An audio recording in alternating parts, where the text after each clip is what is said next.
ఓం శ్రీ గురుభ్యో నమః. ఓం గం గణపతయే నమః. ఐం సరస్వత్యై నమః. ఓం శ్రీమాత్రే నమః. ఓం నమో ప్రాతపతయే నమో గణపతయే నమః. ప్రమథపతయే నమస్తే అస్తు లంబోదరాయ ఏకదంతాయ విఘ్న వినాశినే శివసుతాయ శ్రీవరదమూర్తయే నమో నమః. శ్రీ మహాగణాధిపతయే నమః. జపాకుసుమ సంకాశం కాశ్యపేయం మహాద్యుతిం తమోరిం సర్వభావజ్ఞం ప్రణతోస్మి దివాకరం. ఓం శ్రీ సూర్యనారాయణాయ నమః. ఓం వజ్రనఖాయ విద్మహే తీక్ష్ణదగ్ముష్ట్రాయ ధీమహి తన్నో నారసింహ ప్రచోదయాత్. శ్రీ లక్ష్మీ నారసింహస్వామినే నమో నమః.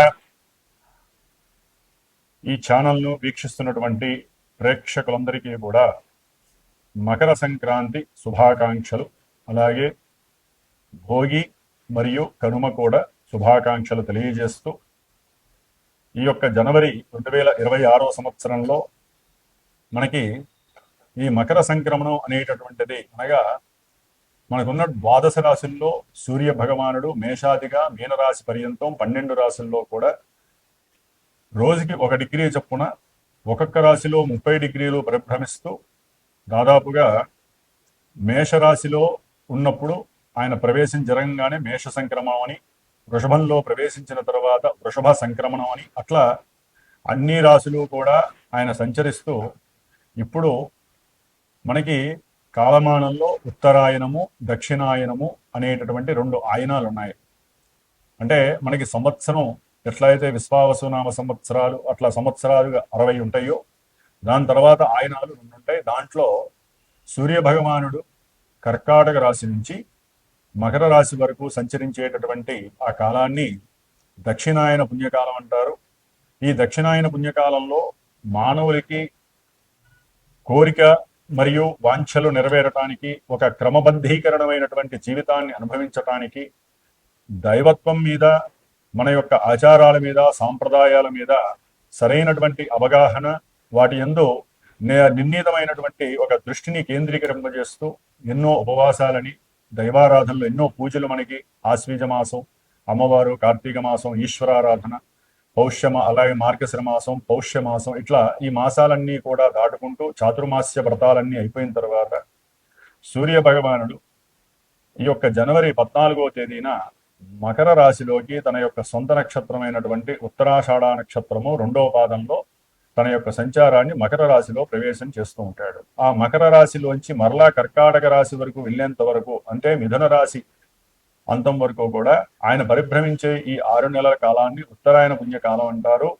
ఈ ఉత్తరాయణ పుణ్యకాలంలో దేవతలందరూ కూడా చాలా ప్రీతిగా సూర్యారాధన, దేవతారాధనలో వారు దేవతలు ఆరాధన చేసుకునేటటువంటి సమయం. కాబట్టి ఉత్తరాయణ పుణ్యకాలంలోనే చాలా విశేషమైనటువంటి గృహప్రవేశాలు కావచ్చు, శంకుస్థాపనలు కావచ్చు, బ్రాహ్మణుల యొక్క ఉపనయనాలు కావచ్చు, అట్లాగే దేవతా ప్రతిష్టలు కావచ్చు, ఇట్లా ఎన్నో విశేషమైనటువంటి లోకహితార్థమైనటువంటి దైవ కార్యక్రమాలు జరుగుతూ ఉంటాయి ఈ ఉత్తరాయణ పుణ్యకాలంలో. కాబట్టి ఎప్పుడైతే ఈ సూర్య భగవానుడు మనకి ఈ సంవత్సరం ముఖ్యంగా 14వ తారీఖున బుధవారము బహుళ ఏకాదశి రోజున గండయోగములో బాలవకరణంలో ఈ పౌష్యమాసంలో విశ్వావసు నామ సంవత్సరంలో మధ్యాహ్నం పూట 2 గంటల నుంచి 3 గంటల మధ్యలో స్వామివారు సూర్య భగవానుడు ధనస్సు రాశి నుంచి నిష్క్రమించి మరి మకర రాశిలోకి సంచారాన్ని ప్రారంభం చేస్తాడు. ఆయన అంటే వచ్చేస్తాడు ఆ సమయానికి.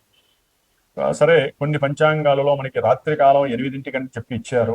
సరే, ఎవరి లెక్కలు వాళ్ళకు ఉంటాయి. దృగ్గణితాలని, పూర్వగణితాలని, రకరకాల గణితాలు ఉంటాయి. ఏదేమైనప్పటికీ ఎక్కువగా మనకి ఈ మధ్యాహ్నం పూట 14వ తారీఖు ఈ యొక్క సమయాన్ని మకర సంక్రాంతి అని మనం చెప్పుకోవాలి. అయితే అపరాహ్న సమయం దాటిపోయింది కాబట్టి ముఖ్యంగా ఈ సంక్రమణం విశేషం ఏంటంటే, ఈ ఉత్తరాయణ పుణ్యకాలం ప్రారంభంలో ఎవరైతే చనిపోయినటువంటి వారికి, అనగా తల్లిదండ్రులు కావచ్చు, తాత ముత్తాతలు కావచ్చు, వారి యొక్క తాత ముత్తాతలు కావచ్చు, వాళ్ళందరి యొక్క గోత్రము, పేర్లు చెప్పి ఎవరైతే మరి తర్పణాలు వదిలి బ్రాహ్మణుడికి విశేషంగా అన్నదానం కానీ, బ్రాహ్మణులకి విశేషంగా స్వయంపాక దానాలు కానీ, తమకు తోచిన విధంగా గోదానాలు కానీ ఇస్తారో ఆ యొక్క విశేష పుణ్య ఫలితము వారికి మోక్షప్రాప్తి, స్వర్గప్రాప్తితో పాటుగా ఈ కార్యక్రమాలు నిర్వర్తించడం ద్వారా ఇక్కడ భూలోకంలో వీరి యొక్క సంతతి, వీరి యొక్క వంశము వృద్ధి చెందుతుంది, గోత్రము నిత్యము కూడా వృద్ధి చెందుతుందని చెప్పి మన యొక్క పూర్వీకులు చెప్పి ఉన్నారు. కాబట్టి ఈ యొక్క మకర సంక్రాంతి మరి మిట్ట మధ్యాహ్నం అపరాహ్నం కూడా దాటిపోయి వెళ్ళిపోయింది కాబట్టి మనకి దాదాపుగా 8 గంటల సమయం ఉంటుంది ఈ యొక్క పుణ్యకాలము. కాబట్టి ఈ 14వ తారీఖున సాయంకాలం పూట కాస్త ఈశ్వరారాధన లేకపోతే విష్ణుమూర్తికి సంబంధించిన ఆరాధన చేసుకోవడం వలన ఆ యొక్క పుణ్య ఫలితం నార్మల్గా మనకి లభిస్తుంది. అయితే మనకి 15వ తేదీన మకర సంక్రాంతి అంటారు. 14వ తేదీన భోగి జరుగుతుంది, 15వ తేదీన మకర సంక్రాంతి జరుపుకోవాలి. మకర సంక్రాంతి మరి ఉదయం పూట సూర్యోదయం తర్వాత కొన్ని గంటల తర్వాత వీరు ఈ యొక్క పితృ కార్యక్రమాలు చేసుకునేటటువంటి అర్హత కలుగుతుంది మధ్యాహ్నము అపరాహ్న సమయంలో వరకు కూడా. కాబట్టి మధ్యాహ్నం 11 నుంచి 2-3 వరకు కూడా 15వ తారీఖున ఈ ఉత్తరాయణ పుణ్యకాలంలో సూర్య సంక్రమణం సందర్భంగా ఎవరైనా పితృపుణ్యకార్యాలు చేసుకోవచ్చు. అలాగే మనకి కనుమ 16వ తేదీకి అయిపోయింది. 14, 15వ తేదీ భోగి, మకర సంక్రాంతి మరియు కనుమ. కాబట్టి ఈ 3 పండుగలు కూడా విశేషంగా జరుపుకోవాలి. ముఖ్యంగా ఈ మకర సంక్రమణం జరిగేటటువంటి సూర్య భగవానుడికి మనము సంక్రాంతి పురుషుడు అని చెప్పి మనకి చెప్తూ ఉంటారు. ఈ సంక్రాంతి పురుషుడు యొక్క విశేషాన్ని మనం ఒక్క నిమిషం తెలుసుకోగలిగితే గనక ఆయన వాహనారూఢుడై అంటే వ్యాఘ్రము యొక్క వాహనారూఢుడై మకర రాశిలో ప్రవేశిస్తున్నాడు.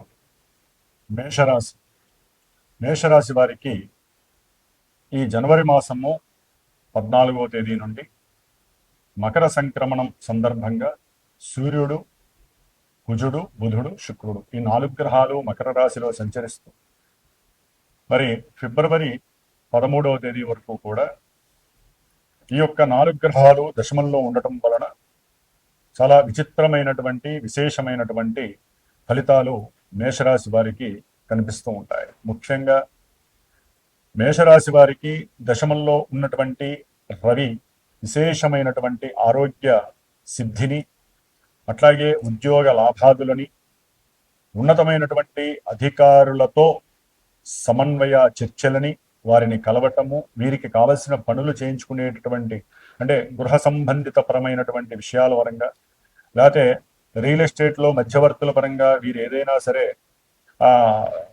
ఒక గృహాన్ని కానీ భూమిని కానీ ఎక్కడైనా లిటిగేషన్స్ ఇల్లీగల్లో ఉంది అనేటటువంటి విషయం మీద బాధపడుతున్న వాళ్ళైతే కనుక వారిని కలిసి వారితో మంతనాలు చేసి ఏదైనా సరే విజయాన్ని సాధించాలి, మా యొక్క భూములు మాకు రావాలి, మా యొక్క స్థలము లేకపోతే మేము వాళ్ళు ఉంటున్నటువంటి గృహాన్ని పక్కనే కొంత ప్రదేశాన్ని ఆక్యుపై చేయటము, ఇలాంటి వ్యవహారాల్లో ఎన్నో రకాలైనటువంటి కోర్టు కేసులతో ఎన్నో ఇబ్బందులు అపవాదులు పడుతున్నటువంటి వాళ్ళందరికీ కూడా ఈ సూర్య భగవానుడే ముఖ్యము. కాబట్టి ఈ నెలలో మరి సూర్య భగవానుడు అధికారత్వాన్ని సూచిస్తూ ఉంటాడు. కాబట్టి ఆ కుజగ్రహము ఉచ్చస్థితిలో ఉండటం ద్వారా వీరు ఏదైతే ఆవేశపూరితంగా కాకుండా కొంచెం ఆలోచనతో, సమన్వయంతో, ఏకాగ్రత చిత్తంతో, స్వయం కృషితో, పట్టిన పట్టుదలని వీడవకుండా కార్య సన్ముఖులై ఉండి ఎవరైతే తమ యొక్క కార్యాలయంలో దీక్ష చేపడతారో